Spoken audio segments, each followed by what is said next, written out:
Epic is the oldest genre of literature. Its history stretches back nearly 5,000 years. An epic is a long poem about the exploits of a hero. In the course of their stories, epics offer a glimpse into the society that created them. This lecture is about the Epic of Gilgamesh.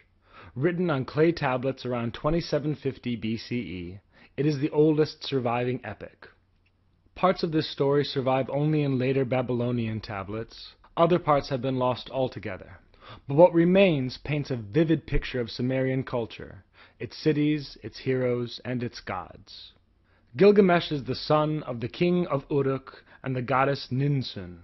As such, he's considered 2/3 god and 1/3 human. This might tell us something about Sumerian concepts of reproduction.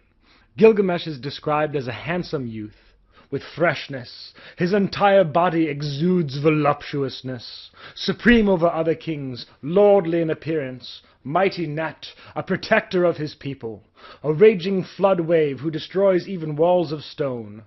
Strong to perfection, he is the shepherd of Uruk Haven. Bold, eminent, knowing, and wise, as Anu, Enlil, and La have enlarged his mind. Thus we see the qualities of Gilgamesh. He is mighty, he is beautiful, he is lordly, and he is wise. Seeing that Gilgamesh is unmatched by any other human, the gods create the mountain man Enkidu to be his equal and companion. Enkidu is the opposite of civilization. His whole body was shaggy with hair. He had a full head of hair like a woman. His locks billowed in profusion like Ashnan. He knew neither people nor settled living. He ate grasses with the gazelles, and jostled at the watering hole with the animals. As with animals, his thirst was slaked with mere water. With the help of a prostitute named Shamhat, Gilgamesh goes about introducing Enkidu to civilization. Through Enkidu's journey, we come to learn what civilization means to a Sumerian. Apparently, for a Sumerian, the first step in becoming civilized is to have sex with a prostitute, which Enkidu does for 7 days straight, after which his understanding has broadened. Shamhat then takes Enkidu for a meal.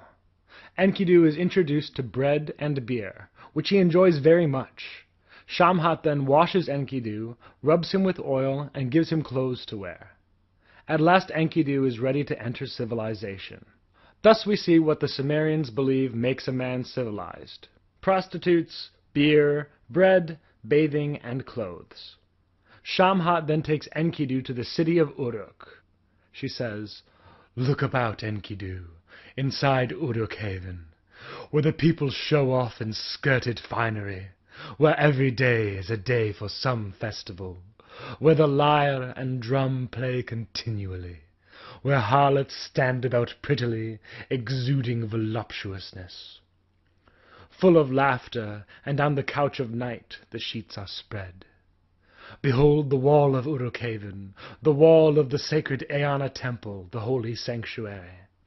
Look at its wall which gleams like copper. Inspect its inner wall, the likes of which no one can equal. Take hold of the threshold stone. It dates from ancient times. Go close to the Eanna temple, the residence of Ishtar, such as no later king or man ever equaled. Go up onto the wall of Uruk and walk around. Examine its foundations. Inspect its brickwork thoroughly. Is not the whole brick structure, even at its core, made of kiln-fired brick? And did not the 7 sages themselves lay out its plan?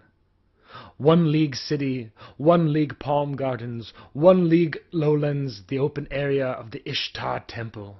3 leagues and the open area of Uruk, the wall encloses."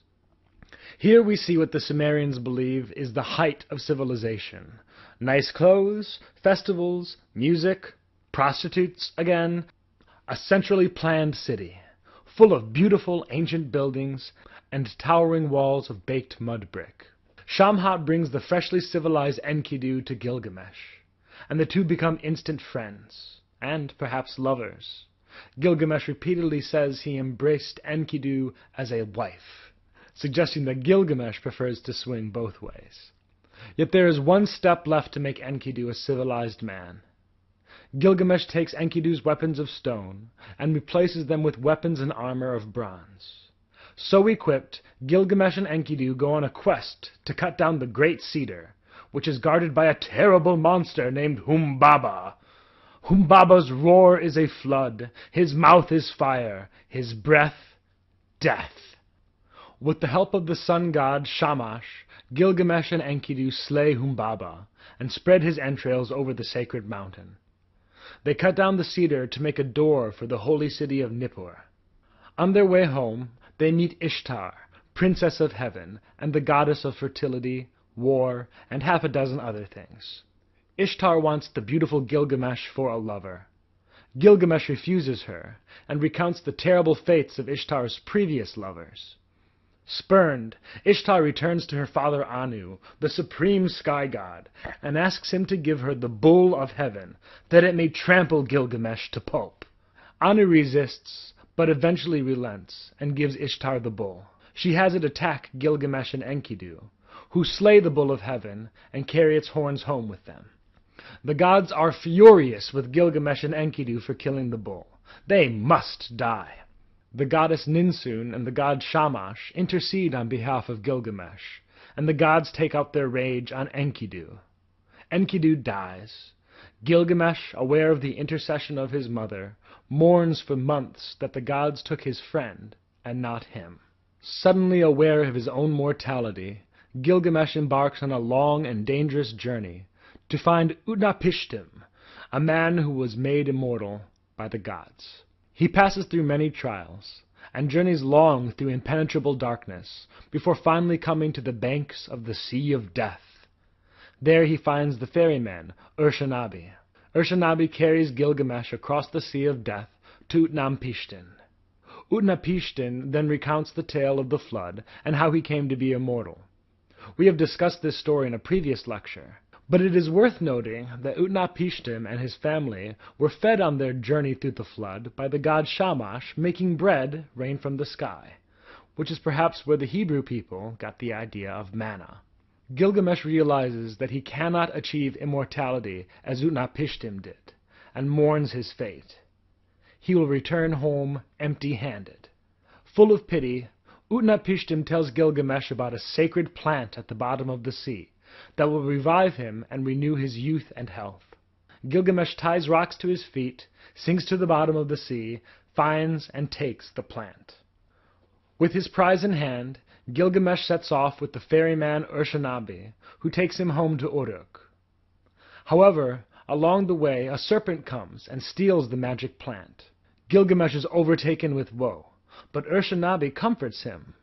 He remarks on the greatness, beauty, and majesty of Gilgamesh's city Uruk, which shall last forever. He suggests that the immortality and fame of a man's city is the closest a mortal can come to immortality. That is, in short, the Epic of Gilgamesh. Only one thing remains to be discussed, and that is the importance of dreams. Dreams and their interpretations play an important role in the Epic of Gilgamesh, as well as in later epics. Gilgamesh and Enkidu are both visited by prophetic dreams. Gilgamesh dreams of Enkidu before they even meet. His dreams are interpreted by his mother, the goddess Ninsun, to tell him that he will find an equal and friend in the wild Enkidu. Later, when on the hunt for Humbaba, Gilgamesh has a series of dreams, which Enkidu interprets as warnings of the danger of Humbaba and guarantees of divine assistance. Yet perhaps the most important dream in the epic is the dream Enkidu has before he dies. In Enkidu's dream, we find more than an anticipation of death. We receive a vivid description of the afterlife. This theme will re-emerge time after time in the epics to come. Enkidu dreams of a battle with a giant hawk. In his dream, the hawk crushes Enkidu, and then turns him into a bird. Seizing me, he led me down into the house of darkness, to the dwelling of Irkala, to the house where those who enter do not come out, along the road of no return, to the house where those who dwell do without light, where dirt is their drink, their food is of clay, where like a bird they wear garments of feathers, and light cannot be seen. They dwell in the dark, and upon the door and bolt there lies dust. On entering the house of dust, everywhere I looked, there were royal crowns gathered in heaps. Everywhere I listened, it was the bearers of crowns, who, in the past, had ruled the land, but who now served Anu and Enlil cooked meats, served confections, and poured cool water from water skins. Enkidu's grim description of the afterlife would prove an enduring theme, resurfacing again and again in epic. In Homer's Odyssey, in Virgil's Aeneid, even in the Christian concept of hell. With the Epic of Gilgamesh, the Sumerians established the themes that would form the foundations of all future epics.